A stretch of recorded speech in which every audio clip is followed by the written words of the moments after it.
Hello, and welcome to the Catch a Break podcast, the insider's guide to breaking into and navigating the entertainment industry. Season 2 of Catch a Break is brought to you by Cachet, the production credit card.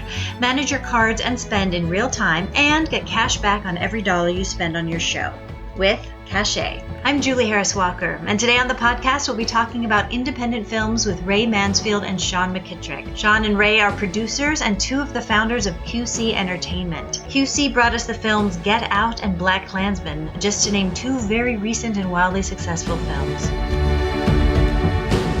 I am here today with Sean McKittrick and Ray Mansfield, and we're so happy that you're on Catch a Break today. Hello. We're happy to be here. And we also have Marcy Brown, who's one of the founders of Catchlight Films and this podcast. Hello there. And we want to start with what we ask everybody, which is, what was your first job and how did you get it, Sean?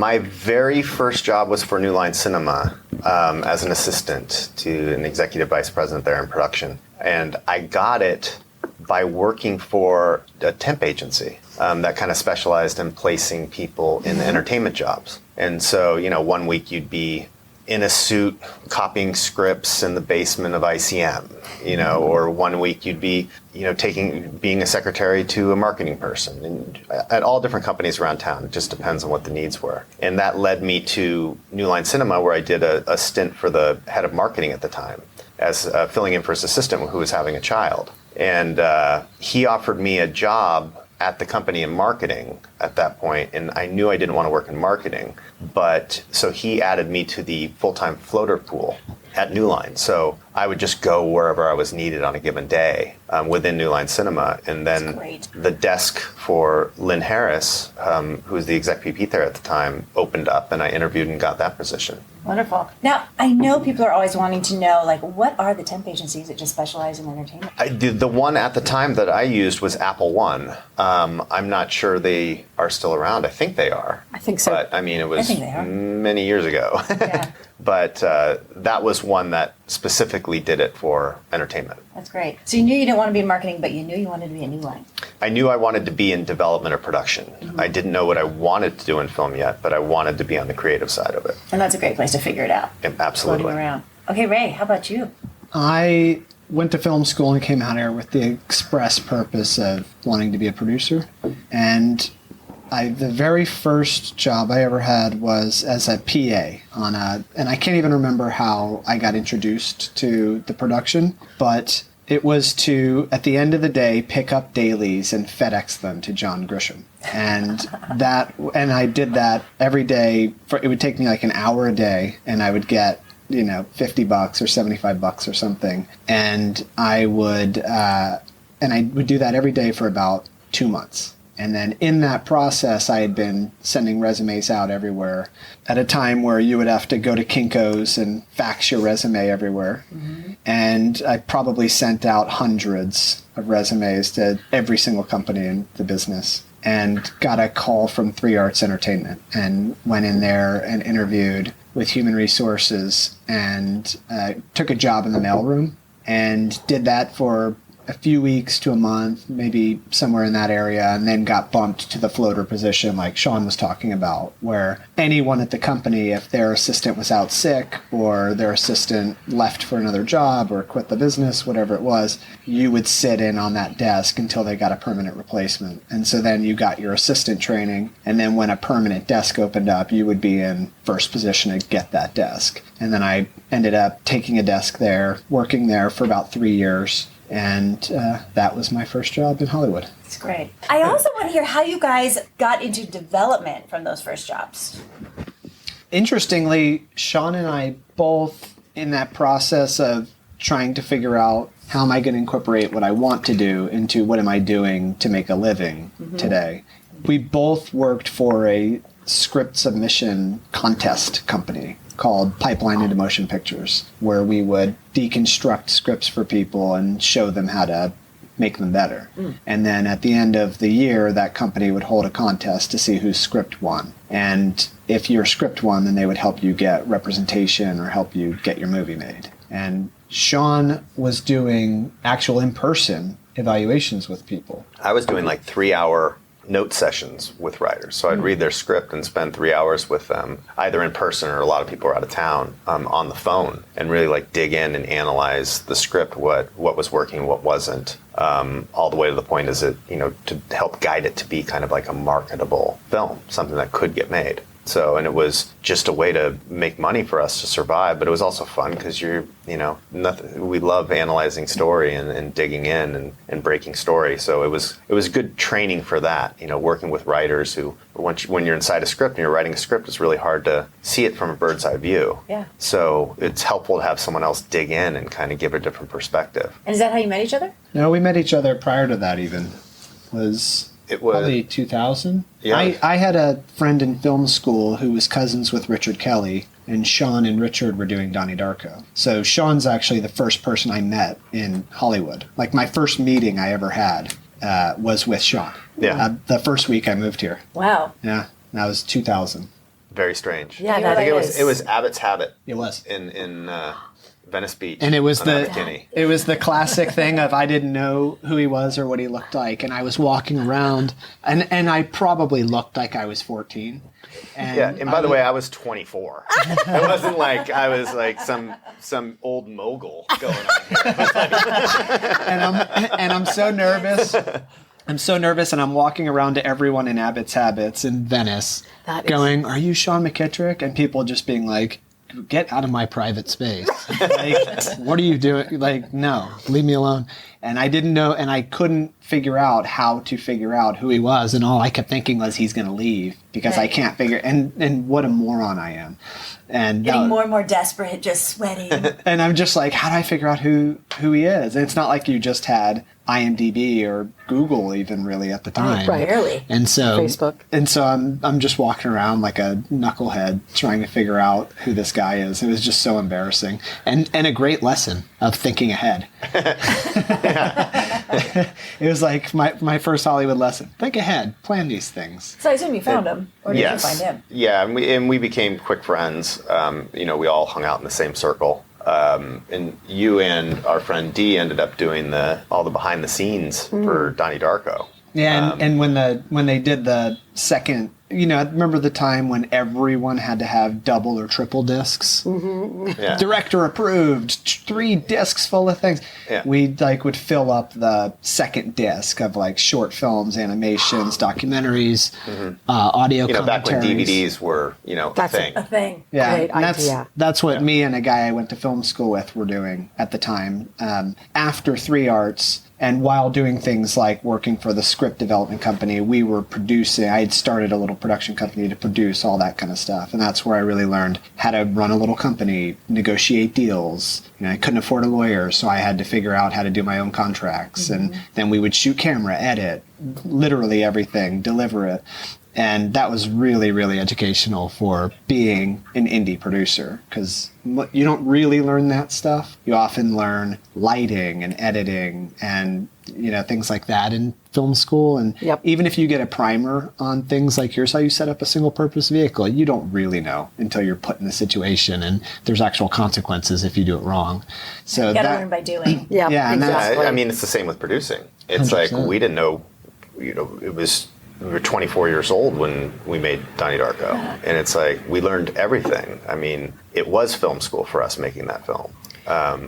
We developed that script while I was at New Line Cinema. So I'd come in early and work on the script and get the script out to different people and talent all before my boss would come in, and then the day job would start. And that was every day. Mm-hmm. So I was always this sad guy in a dark cubicle at 6 a.m. at New Line. But, and people would always walk in. And it was funny because Mike DeLuca was the president of the studio at the time. And he would always come in early too. So it was kind of good for him to see me there early every day. Yeah. You're putting deposits in that bank? Yeah, absolutely. Did you have any producing mentors on that movie? On Donnie Darko? Uh-huh. Well, we had Drew Barrymore and Nancy Javonen, who were our godmothers on that movie. And Tom Hayslip was our line producer. And so between the 3 of them, they really helped guide us through it. Yep. So I would say, judging from where you guys are now, you figured it out. We're coming off of Get Out and Blackkklansman, and We'll let you believe that. Yeah. well, from where I'm sitting, it looks pretty good. So let's talk about now, as producers, what do you look for in projects that you want to make, and how do you find them? What we look for first and foremost is a movie that we haven't seen before.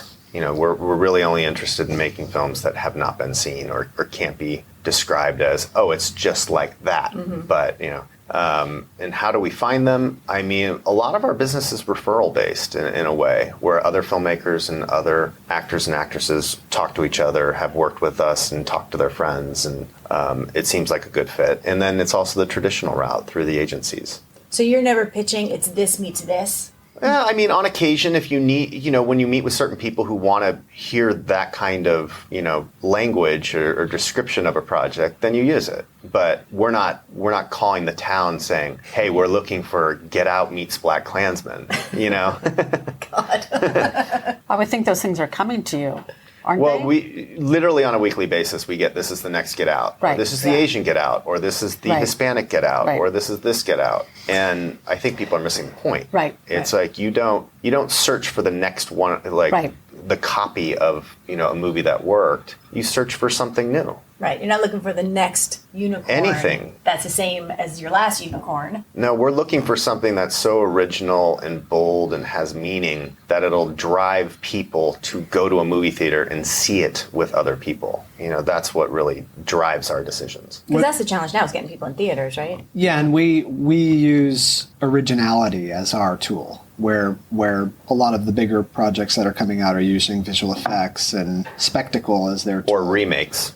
Or brand recognition. We're actively fully diving into the originality space and trying to do things no one has seen before and letting that be the word of mouth factor. And often what that looks like is a very arty movie. And something that we like to think we bring to the projects we're doing is a real commercial sensibility of taking those movies and not stripping what's authentic and interesting about them or meaningful, and then making them bigger and broader and accessible in a way that, let's not forget that we're making a movie, and this should be recreational and fun for people to go sit through. And that's something that we're always really, really focused on in the development process of the projects. And we really like to get involved at the earliest stage possible, which is different than a lot of people. That most people are looking for the thing that's ready to go. And we're always like, no, we want to, do we have a similar mindset? Like, do we click as collaborators? And what are some ideas that we all are interested in? Like, that's the stage that we like to start to work from. And then build things from that stage is where we found the best success and most satisfaction. You're living the dream, for sure. I mean, that's what a dream to be able to tell stories in the way that inspires you, that makes your life richer. I mean, my gosh, that's so inspiring. Well, we're trying, the business changes every year right now. And, it's just a matter of trying to never forget that we're trying to entertain an audience is kind of our guiding light. And that's, as everything shifts and different platforms become more popular and different people have different power and all of this, we just are constantly thinking about the audience. And that's the mysterious secret sauce right now, is to have the meaningful, story-driven film that's not the superhero, whatever, and make it marketable and commercial. Yeah, I mean, it's a pretty narrow bullseye because, we're not out there trying to compete with Marvel. They make those movies and they're big and they're fun and they're wildly successful. But, those aren't the only movies that can succeed. So, searching for those stories that can really connect with people, that I'm going to go see this movie on the Friday night that it opens and I'm going to tell my friends about it because it connected with you, because the story was so interesting and it was well executed, but it was also fun. And the water cooler movie, remember how everybody used to say it's a water cooler movie? It's like, well, shouldn't any good movie be a water cooler movie? I think, we've just become so saturated with these big, boring films all the time. The knockoffs of the knockoffs of the knockoffs, or the remake of the remake of the remake. It's like, what happened to originality? The independent film world used to be thriving. And now, a lot of that's disappeared because the theatrical distribution game for those films has gotten so small. And I don't even think it's disappeared as much as the independent cinema that we grew up on in the 90s and the 2000s moved to television. Yeah. And that's why TV is so rich right now. Yeah. And, so it's the people that are trying to keep independent theatrical cinema alive. That's the narrow bullseye. Yeah, absolutely. And what are you finding is kind of the easiest to sell in that market? Or is there even a formula right now? I mean, I think genre always has, horror film or thrillers are typically the most cost-efficient films to make. So, those do well in the marketplace because the larger distributors will always recognize a genre piece before they'll recognize an independent drama, just simply because there's a larger market for those films. So that's probably the one I would put on top as far as what's most attractive, to distributors. And aside from a genre, it has been for a very long time and will be for a very long time the cast you can get. Yeah. That's what's attractive. And I think that can supersede most anything else. If you can get a name that can be marketed, then it kind of doesn't matter what genre it is. Now, one of our questions was if you have a project where you can attach talent that you know is going to get funded, but that talent may not be the right person to tell that story, which decision do you go with? I mean, I guess it depends on the project, because what I've found is that it's actually really interesting to put talent into a movie if they're passionate about it that people wouldn't expect from them. But if it's completely wrong, then of course you can't do it. But I always love pushing the boundaries of getting people out of their safety zones to do something that's different and more interesting than what they've been doing. So I'm sure I can't think of a specific case where such and such big actor wanted to do one of our movies and we said no, not right for it, because there's a system in place where the talent's agent or manager is never going to allow their client to be put in a position where they want to do something and they don't get it. Right.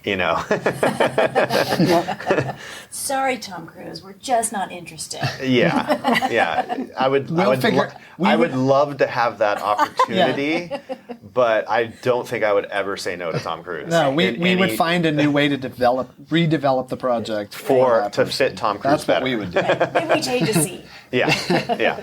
So did you ever think about, let's sell these few things that we know are going to sell and be hits so that we can do this other film that we love so much but may not be as marketable? Do you ever think of it like that? What's kind of weird is I don't think we've ever sat down and had a slate strategy. Yeah. We're more filmmaker and project instinct based. So every now and again, we'll look at our slate and realize there's blocks of things we're interested in at that point in our lives. But we've never actually, and then you think, oh, well, that's good, because if that works, then that's going to benefit this one. And you kind of see the pattern in retrospect. But I don't think we've ever sat down and said, let's do this because this is going to benefit this. It's really been very organic. So you connect the dots backwards. Yeah, really, that's been. We've never strategized in that way. Like each project has its own personality and it is at a different stage of the process. The more and more films that we succeed at, the more and more people will listen to us. Yeah. If we have one that's a little more difficult to push through the system. But that just comes with, experience and getting the trust of the distributors by the types of films that you make. But no, we've never sat and said, we'll do these two and then we're going to sneak this one in. We'll sneak in the good one. Yeah. Well, and I think the only real forward-thinking strategy we had when we were starting QC was let's not be beholden to the broken foreign sales model business, because we have a lot of experience with that business and we've all made movies just because it made sense on a spreadsheet, and that's where you got to learn your craft, and that's good. But they weren't particularly fulfilling experiences other than the education is fulfilling. And when we were starting QC, it was, let's just make things we care about. And the system's broken, so let's not be beholden to it. And let's see what happens there. And that kind of changed everything. Yeah, and back to your original question too, in that traditional foreign sales model, then you're trying to square peg and round hole talent, because you have to put talent in your movie that has value overseas. Right. And that, sometimes they're 10 years behind where we are, And here David Hasselhoff is huge in Germany. David Hasselhoff almost ended up in Donnie Darko, by the way, for the Patrick Swayze role. But, because of that kind of thinking. Yeah. And, that model's kind of disappeared. We haven't made one of our films based on that financial model anymore. Do you find as you're going through your different stages of life that your taste is changing and what you care about changes? Oh, absolutely. Yeah, 100%. As you have more life experience, and for me personally, having a kid expanded my empathy spectrum by a million %. And it really just makes you a better reader, developer, producer, a better person. It forces you to balance your life real quick. And it gives you an opportunity to take in a different way what people are trying to do. And you can see things differently. And that's just one example of going through your ordinary life and having your interests or understanding of life shift. And in a perfect world, that'll keep happening until the day you die. Oh, and we started developing some, youth-based, family-based films as well. Yeah. Because, the amount of children's content that we consume ourselves these days, out of, just sheer I have 2 kids, forces you to want to make some stuff that they can see. Literally, my children cannot see one film that I've made right now. Later. Yeah. They'll appreciate it. Yeah. So I want to talk a little bit about Blackkklansman. And, there's so much talk about diversity and inclusion in Hollywood right now. And I think that film was so important. And I'm looking at a couple of white guys who took on that movie. And while I was watching it, all I could think of was, how was it to be on that set? How do you think about that as producers? And do you produce any differently in that circumstance when it's going to be so fraught? Well, when you're doing a diverse film, in my opinion, you're required to do the right thing and be inclusive and diverse in who you're working with, whether that be fellow producers, the director, your department heads. You can't, if there's an experience that we don't know firsthand, we sure as hell are going to bring in people who do know it firsthand. That's what's appropriate, and it's better for the film.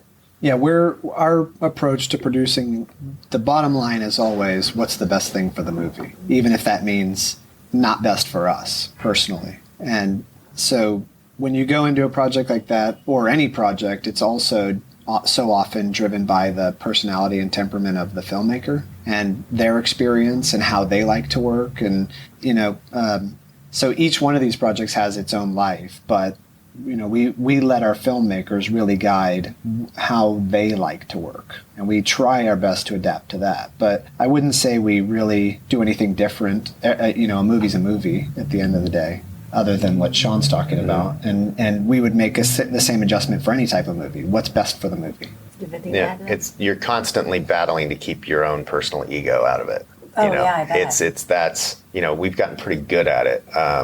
Just trusting the filmmakers we're working with is really important, and having that trust. So you got to remove your ego. This movie is not about one person. It never really is. It takes hundreds of people to make a film. So if for producers or directors out there that are making it all about them, something's going to go wrong. It's a bad look, and it never benefits the film. What do you find to be the hardest thing or the worst thing about getting a film financed?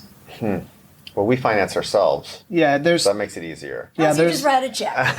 There's different categories. There's I need to raise financing. I'm doing this with a studio, or I'm doing it for myself. They're very, very different experiences.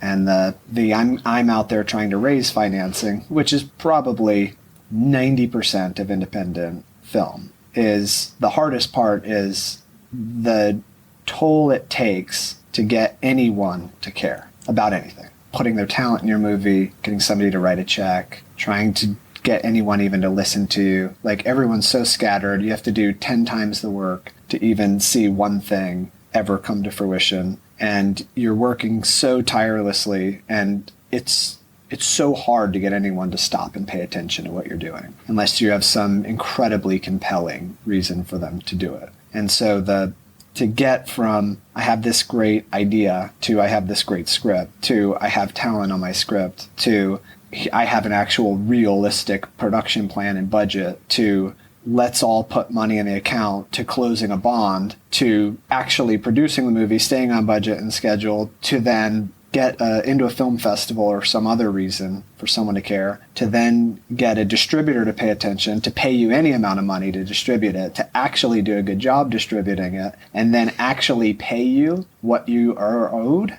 It's a miracle Wow. it ever happens. God, I'm like really depressed now. Oh my It God. is. It's a miracle every time out. Yeah. And nobody is paying attention, and all of the entire process is fraught with big emotions, lots of complications. It's a system that really shouldn't be sustainable, and no one's changing it, and it's just the way it works. So and that's why so often you get into that spreadsheet financing. Okay, you know what? I got this script. I'm going to go get this book because people have heard of it. I'm going to do that. I'm going to put this director on it because people have heard of them and they have a track record. They haven't particularly done anything inspired in a long time, but it doesn't matter because of The numbers out of the UK are huge for this person. Exactly. It checks a box. Yeah. Now, because we have those two things, we can go get this B+ level actor that we can also put a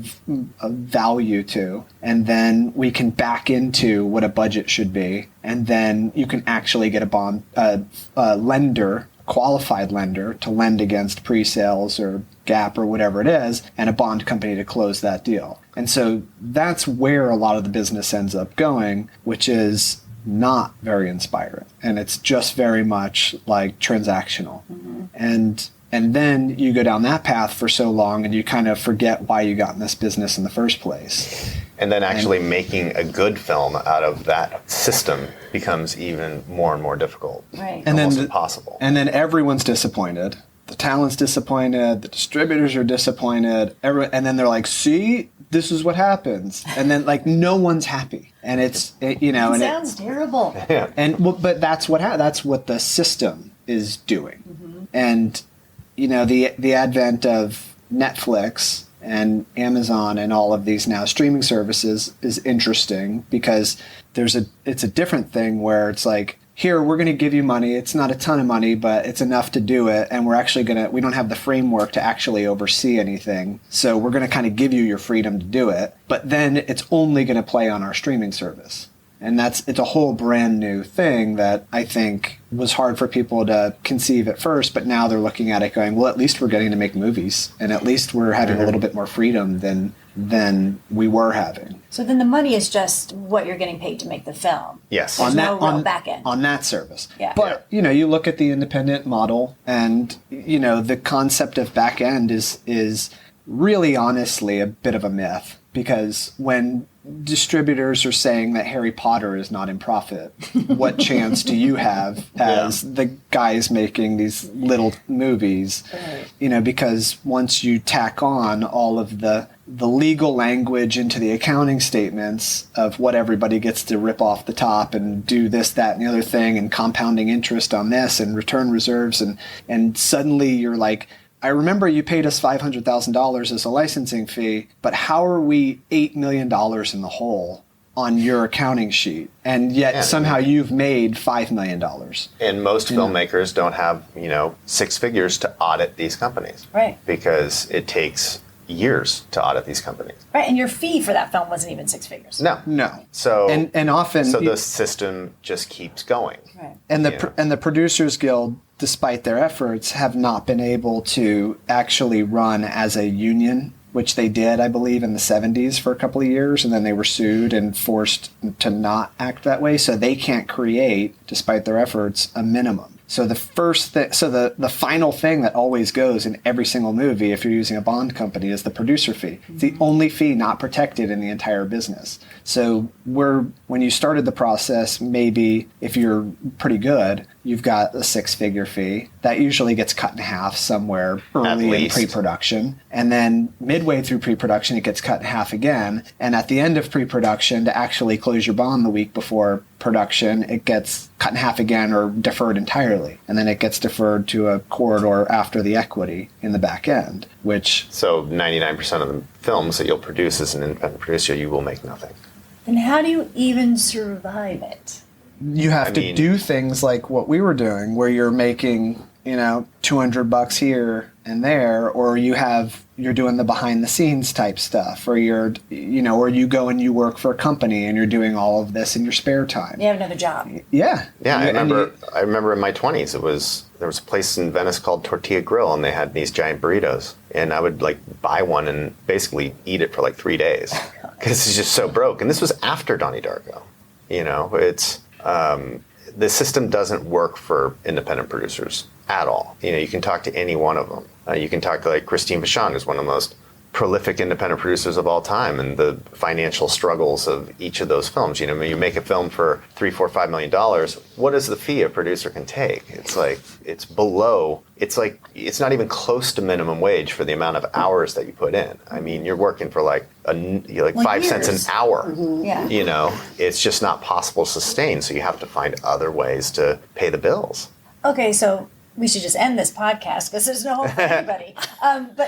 But there is hope. Give us the hope. Because it's like going to Vegas. It's at some point you're going to hit the jackpot, right? It's you keep making films and you try and set them up financially in a way that I'm not going to lose. I may not win, but we're not going to lose. So it'll be status quo. And then if one hits, that's it. There's the start. There's one. And you've learned from your experiences. Yeah. Mm-hmm. In the scenario where there's hope, you're learning an incredible lot every film out. You're not just getting through it. You're taking notes about what you could do better next time. You're referring to those. You're doing better every single time out, or there probably isn't hope. Right. And you're gaining the trust of, the people you're working with, the talent you're working with. You're building a career. You're building a career. So, so that at some point your opinion is going to have value. That is really what everyone in town is looking for, that your opinion has value. That talent will, those guys are doing this movie. I should read that script. That's a powerful, thing to have as you grow in this town and you learn. And it's we've had plenty of movies that didn't work either creatively or financially or both. We had quite a few films that were amazing that the distributor completely dumped. So there's no way for us to ever make money on those movies because they buy the movie and they abandon it, or they just throw it out on the VOD system. And it's impossible for you to make any money on that because it all goes to the studio first, the distributor first. So it's you just have to keep going and trying to be bold, but also be aware of the audience. I think that's so cool that you can impact people like that. Yeah. Yeah, we know we've made a good movie when you screen the film so many times and you put it in front of audiences and you test it and you get reactions, you ask questions, you do all these things. But when you realize that in these screenings, as they're progressing, that you start watching and enjoying watching the audience watch the movie, then you have something special. Yeah. Now, getting back to what you were saying. I was saying the business side of the approach to filmmaking that I think is often overlooked is most often people are focused on how do I make money, whereas the question you should be asking is how do I make other people money? Because if you're making other people money, you will make money. Mm-hmm. And that's the aspect that I think is very difficult for people to understand, particularly in their 20s, because it's so much about how am I going to survive? Like we're talking about, it's tough to survive. Yeah. And you're just focused on, I'm out of my parents' house now, I'm on my own, I got to figure this out on my own. And you're thinking about how am I going to do that? But if you can shift your focus to how do I make other people money, and then you start to look at how revenue actually works in this business. And when you can start to think about that, then you can bring all of that into the way you're producing and developing films. And embracing marketing departments and embracing platforms and exhibitors and saying, how do I do what works for me and all of them? Because that's the best result. And that's something that I think comes with time and experience. But the earlier people can learn those lessons, I think the better off they're going to be for survival. Well, and that's how you get to do it again. Yeah. Repeat business. And to understand that, distributors aren't the enemy. It's like you have to embrace that process because no distributor takes on a movie hoping that it loses money. I'm going to try to kill this thing. They purchase these things, they finance these things to make money. So how do you look at your distribution strategy? It depends on the film. It's what we really like to do when we're making a film, like directly for the studio, or a studio is acquiring the film along the way when we're in prep or when we're shooting. We immediately engage with their marketing department. Like, what ideas, how do you see this campaign? Because it can reflect back on what we're doing. Do we need to shoot a couple little things that the marketing department can use, whether it's in the film or not, as we're going? Engage with the marketing department, see how they want to shape the campaign of it. And it really just, you build a trust with that team, so that when you're showing the film and you're showing audiences and you're getting the feedback, that trust is there now. You're not each stage of the film, no, we don't have to do that now. Let's wait. It's like, no, it's all one big organism, and everybody has to work together to be successful. It's not all the parts at the beginning. All the parts have to work. It just can't be, I have a good movie, because how many good movies in history completely did not work financially or initially in release, but then over time they were so good that they became, cult hit or something like that. You have to engage them early and realize that this is you got to play the long game on every movie. It's not just, we have a great movie, go. Yeah. Go sell it. We know you're going to sell it. It doesn't work that way. Everybody has to be in symbiosis to kind of make this work. Every department. Even in the script development stage, we're usually saying,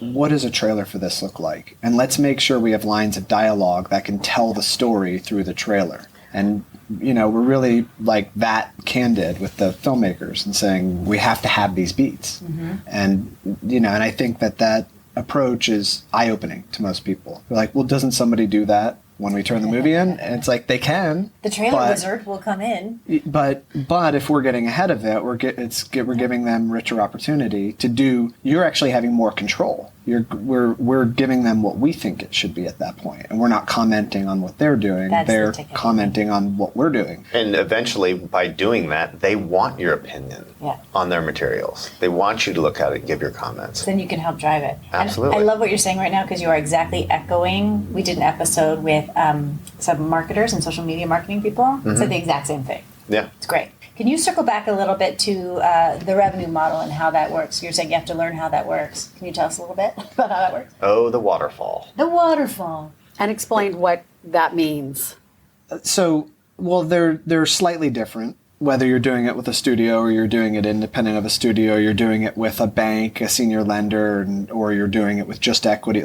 Different finance models have different ways that the money flows through the waterfall, but generally speaking, it's getting a bigger awareness and staying in tune with where is money being generated. So there was a point in the 90s and early 2000s where it was whatever your box office was, you could expect a 4-time multiple on your home entertainment. And there was a way for people to create triggers for output deals, and it would be, so you would know based on your box office performance approximately what your ultimates might look like. There's a spreadsheet for that. Yeah, because here's generally speaking, here's what it's going to do for video disc, and every Blockbuster and Hollywood Video in the country is going to buy at least 5 of these for the new release section, and now we can quantify that, and then if you sell that many, then it's going to trigger this type of pay television window payment, and it's going to trigger this,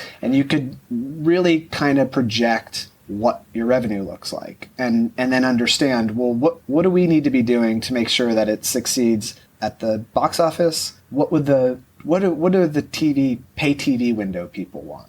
What would they be doing differently to re-energize the audience to come back and take a look at this, or bring new audience to it? You can really start to think, if you're thinking about how everybody's trying to make money, you can get ahead of it and try to give them what they need. Yeah, it was if back in those days, if you broke even in theaters, it's the biggest success ever. Because everything else is great. Because everything else is just money. Yeah. And that model's gone. Okay, so how's it look now? So after the home entertainment, the DVD and video kind of collapsed out from under. I don't know the exact numbers, but I think there was something like an $8 billion a year loss to the entertainment industry as a whole, something like that. And what we try to generally do to keep in touch with this is every year the MPAA puts out these great reports that shows you where money's being generated, what demographics are going to which areas, who watches the most streaming, what's their age range, male or female, who's going to movie theaters most often, how often per month, how often per year. They do great work that you can just go to their website and download in a pretty comprehensive document. And for a while, the electronic sell-through and streaming services really only put a small tourniquet on that bleeding of, it probably still was like 6 billion down. So our new home entertainment business became a new normal. It was not ever going to be up that high ever again. And it might as technology advances, but where we are right now, they're trying to creep it up as much as they can every year. And the way most of the distributors are trying to do it is with huge blockbusters. And then hopefully that can then travel through all the different revenue streams and then kick off a Broadway play or be or multiple sequels or be TV spin-offs. Be an amusement park or incorporated into an amusement park and merchandising. And those are really what everybody's striving for. It's actually not about the movie. It's just to get a brand out there so then they can franchise the brand. That's where the entertainment business has gone. And it feels like that's because a lot of the studios were bought by multinational conglomerates, and then most of the production heads were replaced by the marketing heads. And so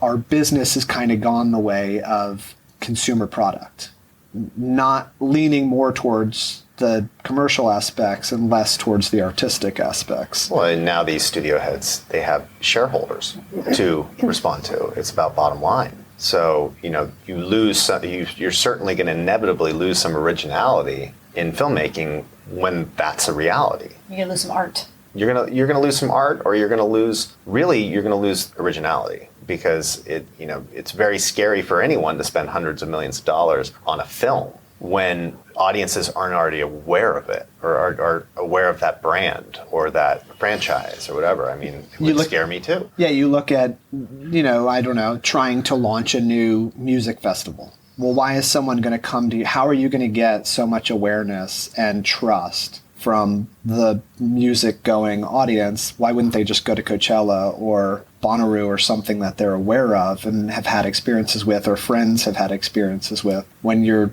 just trying to break in to people's consciousness with everything going on in the world? Social media, video games, all of the competing businesses out there. How are you breaking a brand new concept to millions, tens of millions of people? I was thinking the Fire Festival. They did the marketing bit. Yeah. But we're not able to do the festival bit. Yeah, that's like they greenlit a movie without a screenplay. Right. Yeah. I still haven't watched that. It kind of scares me to watch such a disaster, such a train wreck like that. It's amazing.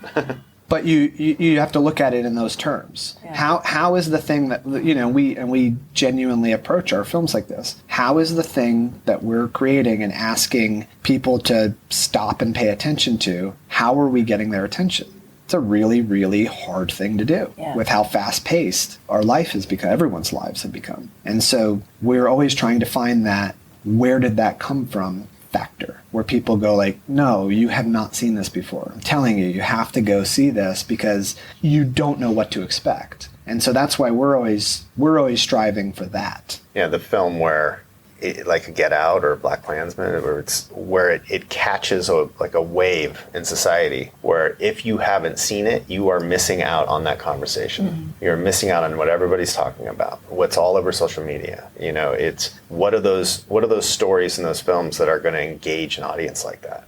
So that's the fun part, to try and find those stories.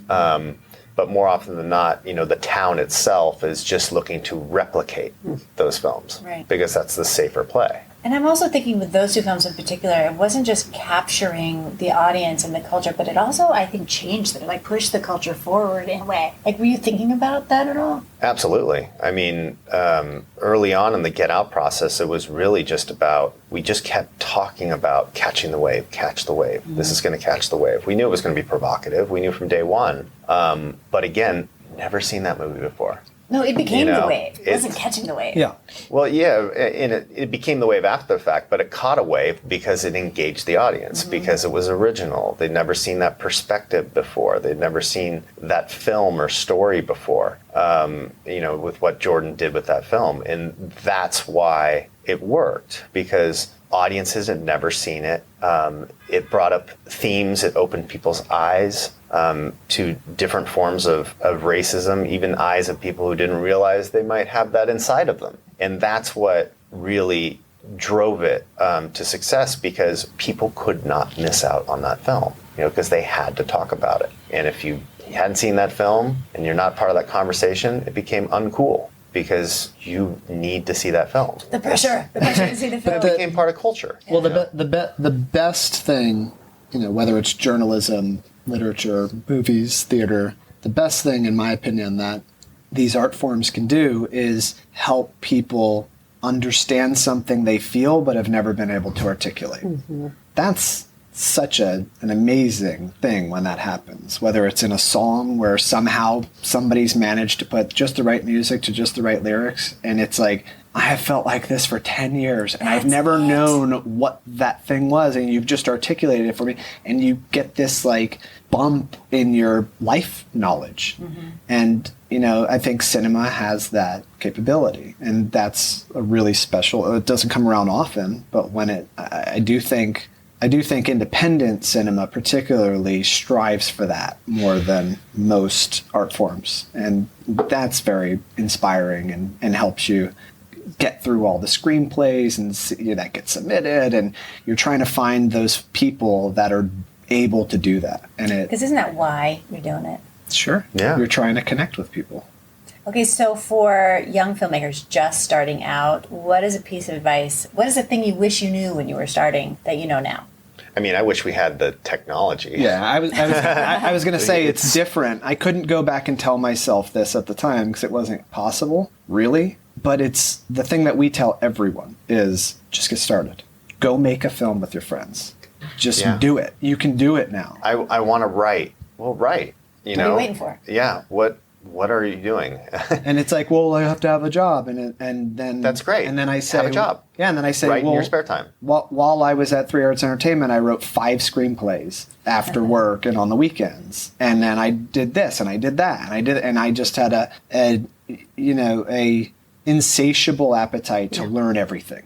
And so if you're that person, just get started. Don't wait for someone to tell you you should be doing it. Just go do it today. Take advantage of the freedom. You don't have, more than likely, you don't have kids yet. You don't own a home. You don't have a mortgage. It's like... You probably live with 4 other people. Yeah, so you're splitting everything. Don't go out drinking 4 or 5 nights a week. Like, stay home and write. Do the work. On it. Do the work. Don't be afraid to start at the bottom either. Yes. So many kids these days come out and they just, I'm a producer, I'm a director, I'm a this. It's like, okay, great. Well, get a job. Right. Learn from people. Go be a PA.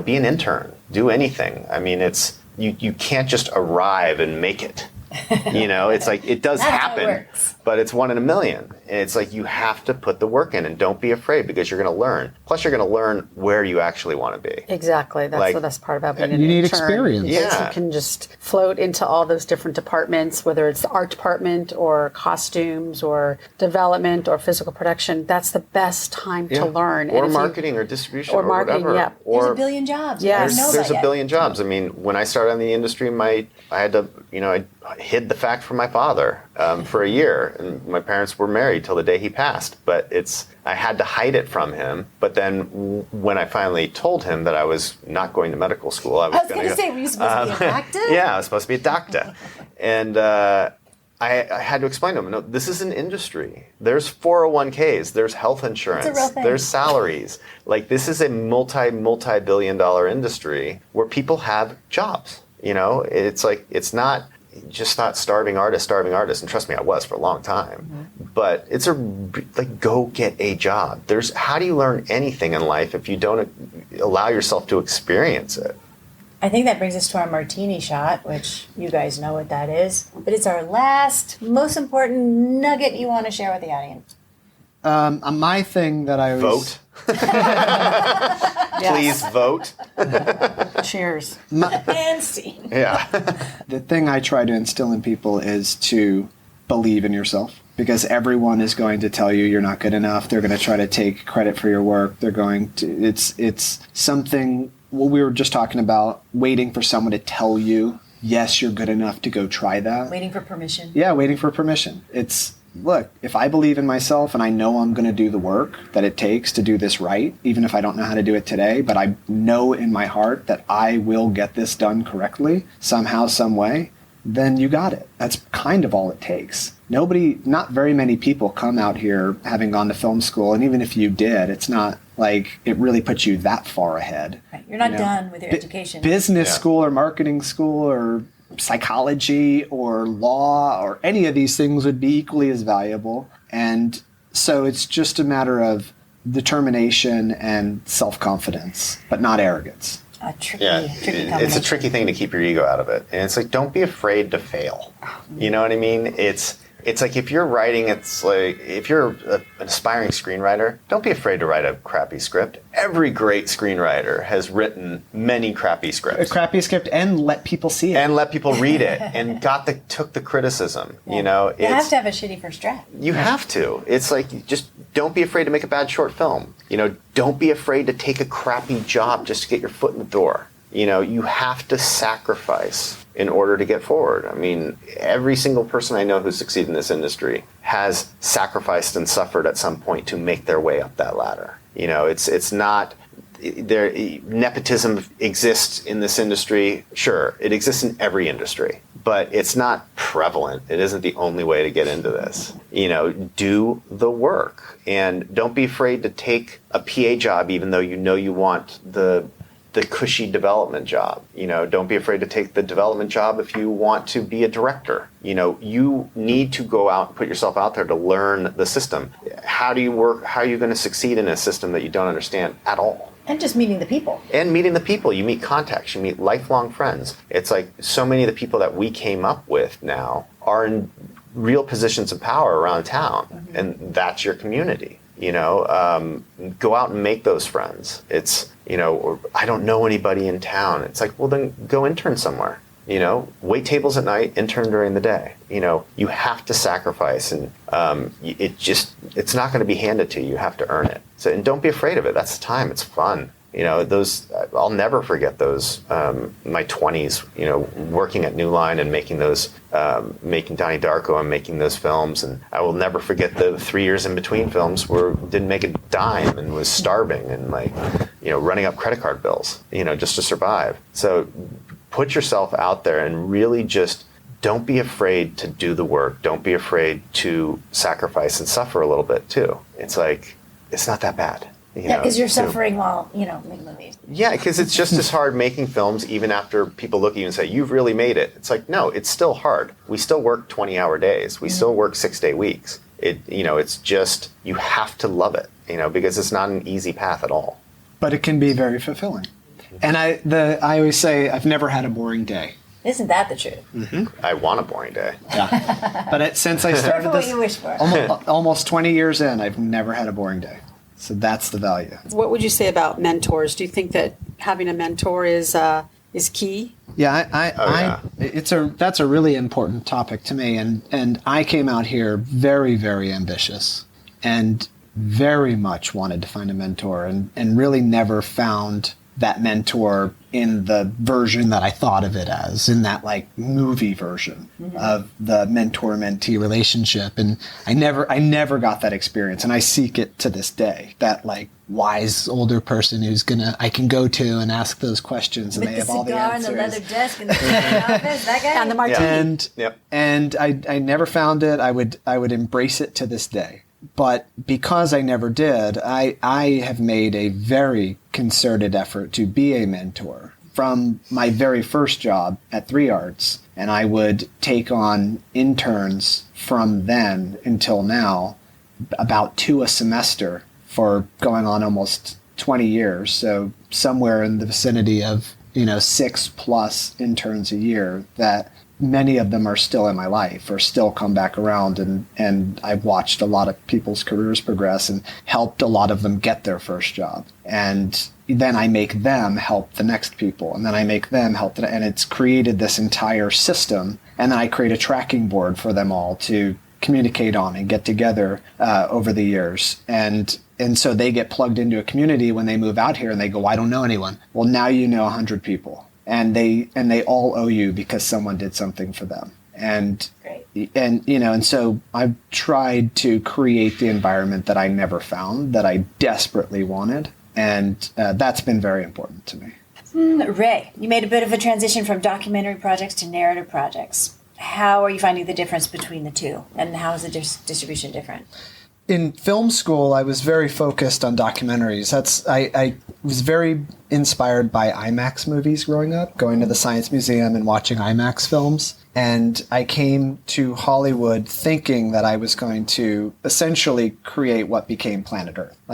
I loved Baraka and these movies that were just very much about society and nature and their intersection and music and image, and I loved that stuff growing up. And you go to the movie theater and you see Antarctica on an IMAX screen. You're 10 years old. Yeah. It's like it opens your worldview, and that stuff really inspired me. And I really focused a lot on that in film school, and came out here trying to work for National Geographic, trying to work for Charlie Corwin or Jeff Corwin or whatever that show was at the time, and it was such a small group of people that were actually making a living doing that stuff at the time, and it just did not pay well. And I thought, I need to learn this business. That's what I need. I need to learn the business, and then I can control my future. And so I kind of went down that path. And actually, I have to correct the record. My first job was a week out of film school. I got hired to be a DP on a documentary. Oh. And that's what brought me to California. And one of the shoots started in LA and went a couple hours north of San Francisco,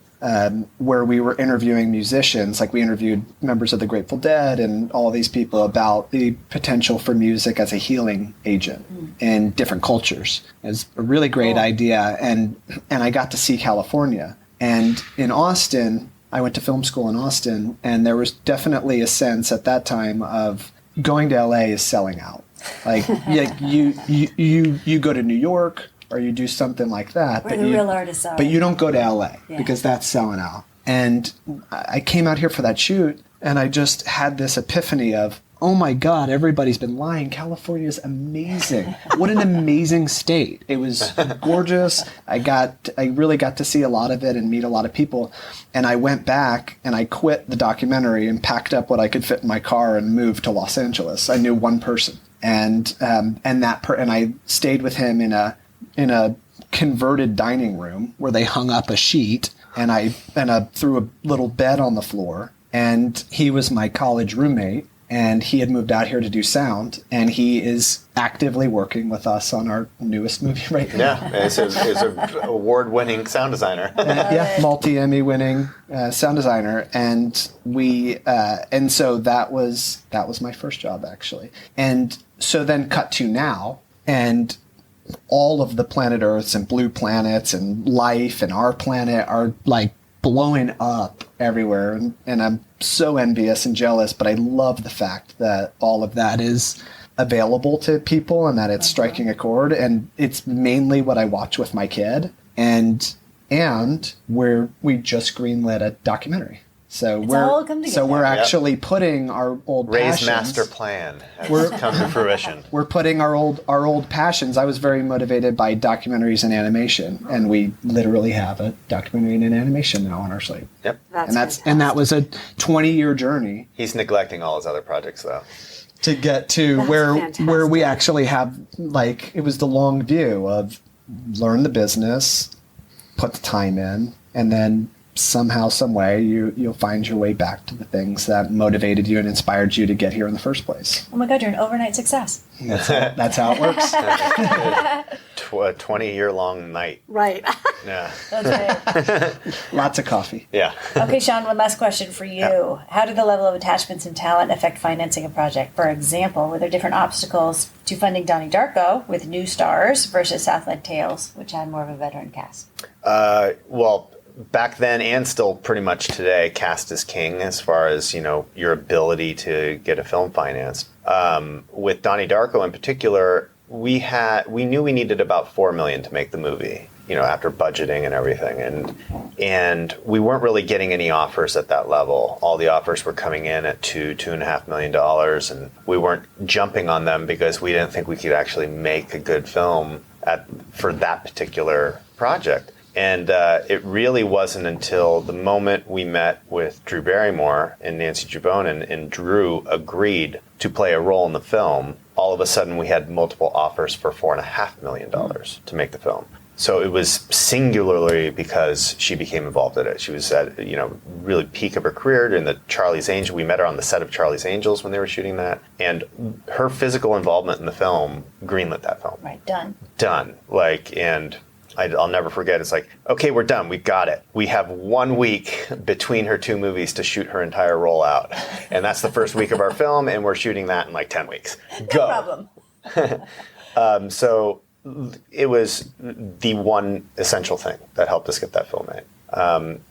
With Southland Tales, it still wasn't easy to put it together, even with the really great ensemble cast we had. But because of the critical success of Donnie Darko, people were willing to put money into a much larger budget than Donnie Darko. And Dwayne Johnson wasn't a bankable star at the time. No, Dwayne. We had to convince the financiers to cast Dwayne. But he had potential.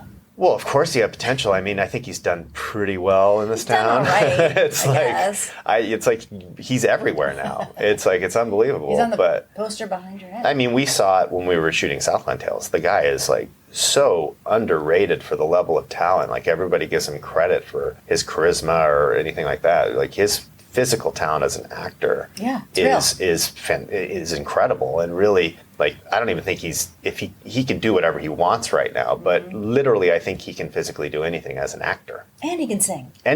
Which I mean, God, how many times I have a 5-year-old daughter, that Moana soundtrack is in a constant loop in her house. But it's impressive. You can hear him sing. Didn't think that was coming. Thank you guys so much. This was such a great conversation. Thank you. Really, thank you very much for your time and all your wisdom. It's delicious. It is. That's a perfect word. Yep. Well, thank you. All right. We hope you enjoyed this episode of Catch a Break. We'd like to thank our guests, Ray Mansfield and Sean McKittrick. Please check out the website at catchabreakpodcast.com and follow us on all the social media. Catch a Break is produced in partnership with Catchlight Films, Rose Colored Pictures, and the Other 50%. And it is also sponsored by Crewvy, an online solution for producers to find and promote local crew and production support worldwide. Find them at crewvie.com. And thank you to Andrew Jocelyn, who created our theme music, Mantra for a Struggling Artist. Thanks for listening, and be sure to check out our next episode where we break down budgeting with the Catch a Break team.